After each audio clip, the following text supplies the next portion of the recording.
We accidentally hired a real animal as our mascot. Chapter 1.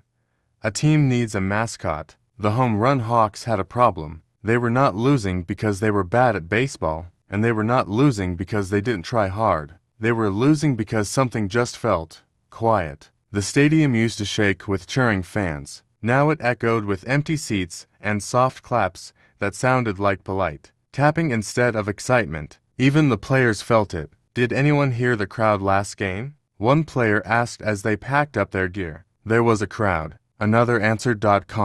In the team office, the manager paced back and forth. He stopped suddenly and slapped a clipboard into his hand. This is it, he said. We need a mascot. The players blinked. A mascot? Someone asked. Yes, the manager said. We need energy. We need fun. We need something that makes people jump out of their seats. And just like that, the search began. Chapter 2. The Big Mascot Drawing. The team gathered around a long table with paper, pencils, and a big idea. We need the perfect mascot, the manager said. Something unforgettable. They started drawing. One player drew a bear wearing sneakers. Another drew a raccoon juggling baseballs. Someone else added a cape. Someone else added sunglasses. Soon the table was full of wild, funny designs. They argued, laughed, and added more ideas. What if it dances? What if it does flips? What if it high-fives everyone in the stadium? Finally, they all agreed on one drawing. It was a friendly animal, strong but silly, playful but brave, with big eyes and a big smile. That's it, the manager said. That's our mascot. They taped the drawing on the wall like it was a championship trophy. Chapter 3. The Job Announcement. The next day, the team posted an announcement. Mascot needed? Must be energetic, fun, and love baseball. People came from everywhere. Some arrived with huge mascot costumes. Some came with fancy resumes. One person showed up doing flips in the parking lot before even entering the building. I've been a mascot for 3 different sandwich shops. One applicant said proudly. I can do backflips while waving flags, said another. The interview room filled with noise, laughter, and nervous energy. The manager watched carefully. We're not just hiring a costume, he said. We're hiring personality. Outside, a strange rustling sound moved through the bushes near the stadium, but no one noticed yet. Chapter 4. The interviews begin. The first candidate came in wearing a giant foam head that kept tilting sideways. Tell us why you want this job, the manager said. I love sports, the mascot shouted, too loudly. Next came someone who bowed every time they spoke. I believe mascots should be elegant, they said softly. The team looked unsure. Then came someone who tried so hard to be funny that no one laughed. I once tripped over a baseball and called it performance art, they said. The interviews went on and on. Some were too serious. Some were too strange. Some just didn't feel right. The manager sighed. This mascot needs to feel alive, he said. At that moment, a soft thump came from outside the door. Chapter 5. The mysterious candidate arrives. The door creaked open. Standing there was a perfect match to the mascot drawing. Exactly, perfectly, exactly. The same shape, the same look, the same big friendly energy. The team froze. Wow.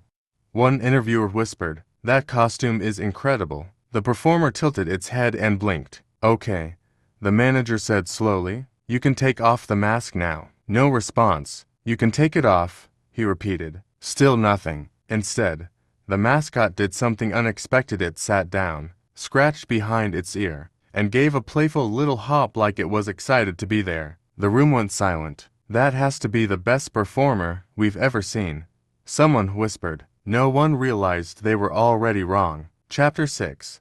You can take off the mask now. The interviews continued, but something felt strange. Every time someone said, you can take off the mask now, the mascot just didn't. Instead, it reacted like it didn't understand. Or maybe it understood too well. It waved at people. It bounced excitedly when baseball was mentioned. It even tried to copy a player's stretch routine badly, but happily. This commitment is unbelievable, one interviewer said. It's like they never break character, another said. The manager leaned closer. Are you sure you're comfortable? He asked gently. The mascot responded by doing a tiny celebratory dance. Everyone laughed. Well, the manager said, smiling. I think we've found someone special. Outside, a small squirrel ran across the stadium roof. Still, no one connected the dots. Chapter 7. The Unexpected Hire. After all the interviews, the decision was clear. We hire this one, the manager said. But we don't even know who they are, someone said. We know enough, he replied. They're perfect. The mascot jumped in place like it understood. Maybe it did. Maybe it just liked the energy. Welcome to the team, the manager said. The mascot responded by gently bumping a baseball helmet with its nose. Everyone laughed again. Best hire we've ever made, a player said. And just like that, the mystery mascot became part of the team. No one knew what they had actually hired. Not yet. Chapter 8.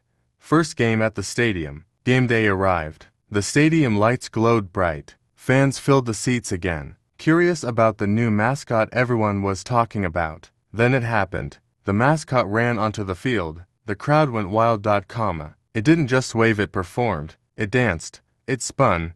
It cheered louder than anyone else. Kids were laughing so hard they were standing on their seats. Even the players couldn't stop smiling. I feel like we can win this game, one player said. The mascot pointed dramatically toward the field like it was saying, go get it. And they did. The Hawks started playing better than they had all season. Something had changed. Chapter 9.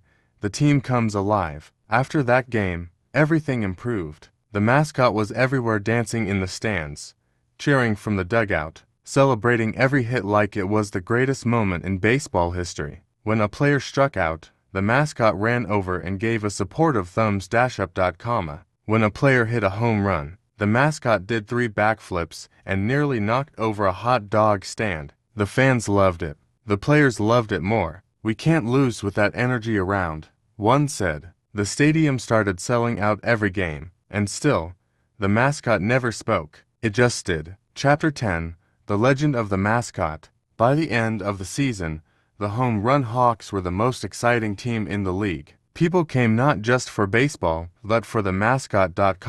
Kids wore shirts with its face. Fans chanted its name. Cameras followed it everywhere. The greatest mascot ever, the announcers said. No one ever solved the mystery of the mask. Was it a performer? Was it something else? No one really cared anymore, because every game, when the mascot ran onto the field and the crowd erupted, one thing was clear. Magic didn't always need an explanation. It just needed a stadium.